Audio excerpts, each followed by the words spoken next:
It's late night, so it's about 1:30 in the morning. I want to come and bring a little message. How to be in obedience to the Holy Spirit. So I'm going to go ahead and play the song out that I made that I want to share with y'all. Let it play in the background. If that's okay with y'all.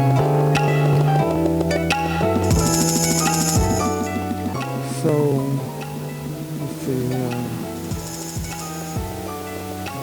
So,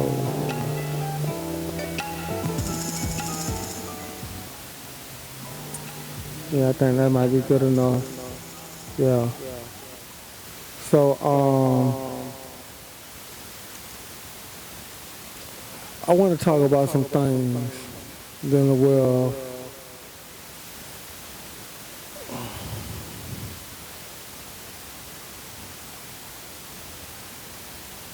the church, and clarify some things what God wants us and how He wants us. Like I had said before, I have had many dreams about me going into buildings, and while going into these buildings, people will sleep, and I believe the people that will sleep is the people that God is wanting me to speak to, so y'all could be awake and ready for what's coming. So I hope this is recorded properly. So I want to start off in Isaiah.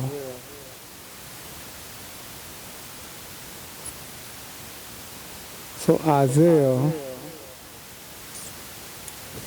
chapter 57, verse 10 states, His watchmen are blind. They are all ignorant. They are all dumb dogs. They cannot bark, sleeping, laying down, loving to slumber. Yea, they are greedy dogs, which can never have enough.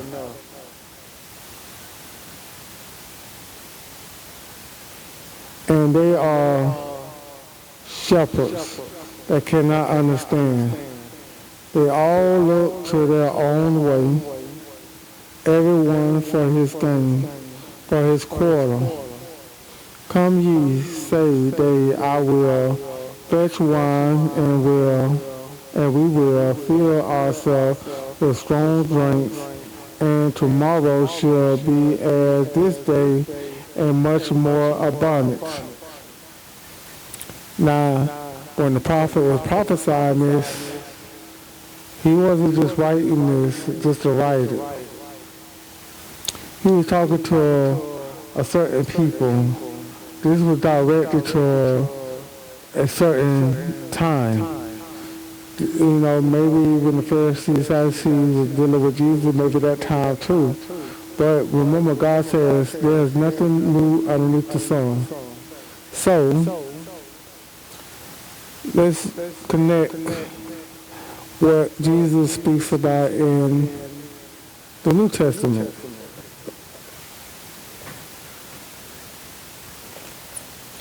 So we're going to go to Matthew 23.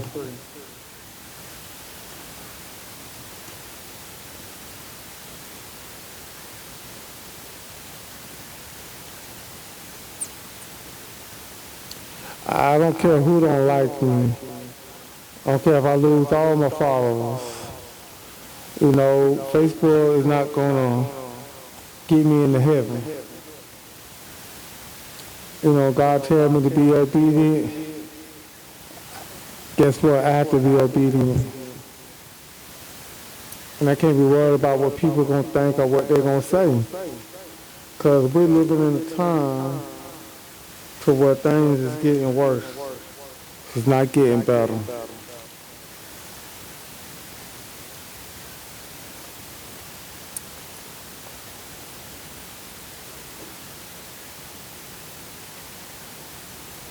All right, so now we were just talking about Isaiah, right? So Isaiah said what he said, right? So, it said, oh, well, he was talking to the Pharisees and the Sadducees, that was back then, blah, blah, blah. But let's go to Matthew. So Jesus says,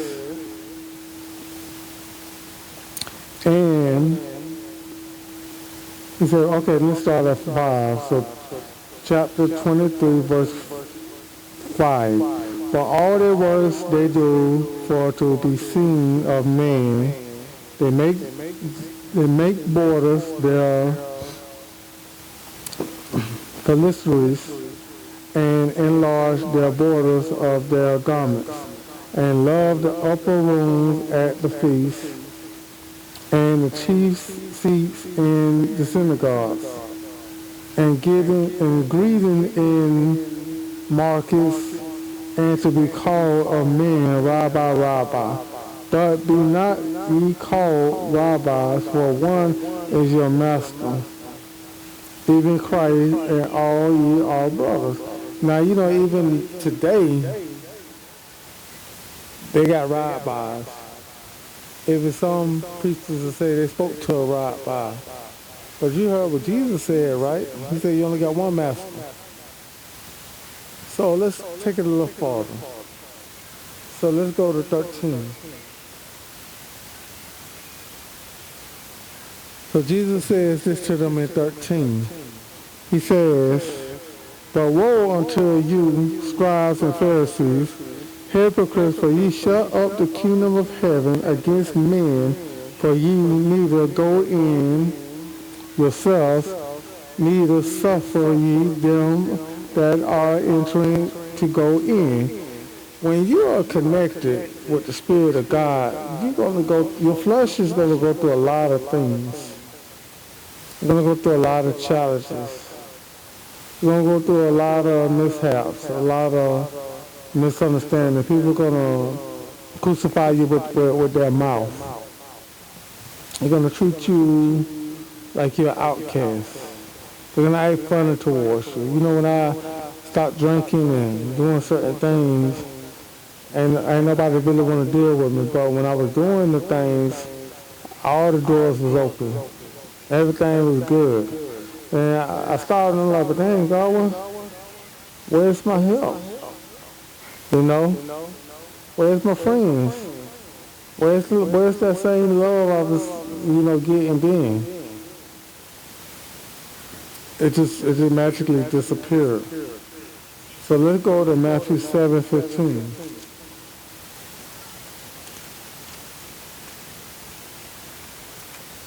So Matthew 7:15, Jesus says, beware of false prophets which come to you in sheep clothing, but inward they are ravening wolves. Ye shall know them by their fruits. Do men gather grapes of thorns or figs of thistles? Even so, even good tree bringeth forth good fruit, but a corrupt tree bringeth forth evil fruit. Now, I couldn't understand why certain doors haven't opened. But God told me today, he said, man, look, I put you in a situation to where I need you to speak on some things and you don't have nothing to lose. You have nothing to lose. So you don't have to worry about nothing. What you got to lose? Ain't nobody doing nothing for you. You ain't getting no money from nobody, so you don't got nothing to lose. Most people won't speak on it because they don't want to lose. They don't want to lose that friendship with that big-time pastor. They don't want them doors that's open for them to go to this place of preaching, that place of preaching, to be on TV, and to have that favor here and favor there, so they keep their mouth closed and say, oh, God called me to preach it. God said, no, I didn't call you to preach if you're not going to open your mouth and say what I tell you to say. Because you're afraid that that person ain't going to want to communicate with you because you bring the truth. The worst thing you could do is be a hypocrite and know the truth and still lie to the people. That's bad. I mean, how can you sleep at night or ride down the street in your car, get up and take a shower, eat with your family, knowing that you've been deceiving the congregation. It's terrible. It's not good. And God don't like it. So let's go to chapter 7, verse 22. Many will say to me in that day, Lord, Lord, have we not prophesied in thy name, and in that name have cast out devils, and in that name done many wonderful works? And then will I profess unto them, I never knew you. Depart from me, ye that work iniquity. See, Jesus already know who these people, you know. And I ain't trying to say I'm sitting here like I'm perfect, but guess what? I ain't preaching no lies to the people. I ain't trying to corrupt the people so I can get where I need to go. You know, I'm doing what I'm supposed to do. You know what I mean? These are people that you say one thing and do something different. They'll point fingers at you, but they won't. But they won't add their own business out. Okay, let's go to Second Corinthians, verse 11.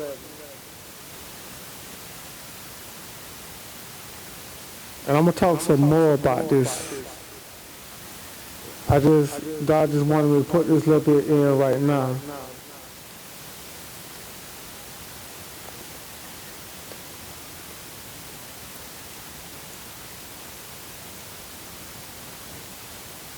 Before I go to sleep.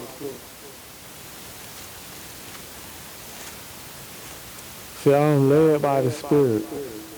Now, I know I done had a few dances, you know, where I was dancing to some blues, but that don't say that sin or my soul gonna go to hell because I was dancing to some blues. God knows what he's doing. God knows my heart. As long as I'm led by the Spirit and I ain't committing no sin, I'm good, baby. But, hey, I ain't too wrapped up in it. Don't get too wrapped up in it now. Then it's an issue. All right, so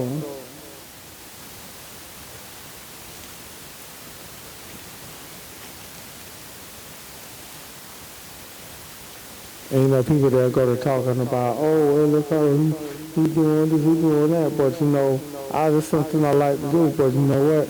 They'll talk about you, but they won't try to help open no door so you won't have to dance to that type of music.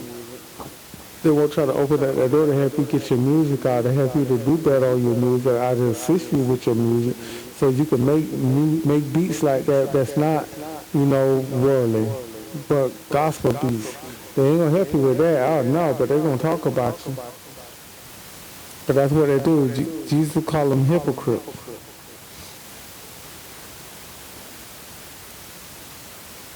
So, chapter 11. Verse 13. For such are false apostles, deceitful workers, transforming themselves into apostles of Christ. And no marvel, Satan himself is transformed into an angel of light. Therefore it is no great thing if his ministers also be transformed as the ministers of righteousness, whose end shall be according to their works. And see, it has all connected. Isaiah said what he said, right? So how we come in the New Testament and it bridges all the way back to Isaiah. When you are a real prophet of God and God has called you, your prophecy, the way he conduct himself with you and guide you and tell you what to say and how to say it and how to move, it's going to connect with the prophets in the Old Testament as well. That's why he said, you know them by their fruit. Just look at the prophets in the Old Testament. Jesus was even a prophet. And look how Jesus was walking. And then you'll know what you're dealing with. That's my time. Y'all be blessed, man. Play a little bit more of my music, you know what I'm saying? Then I'm going to go ahead and I'm going to say shalom, good night, and I'll catch y'all later.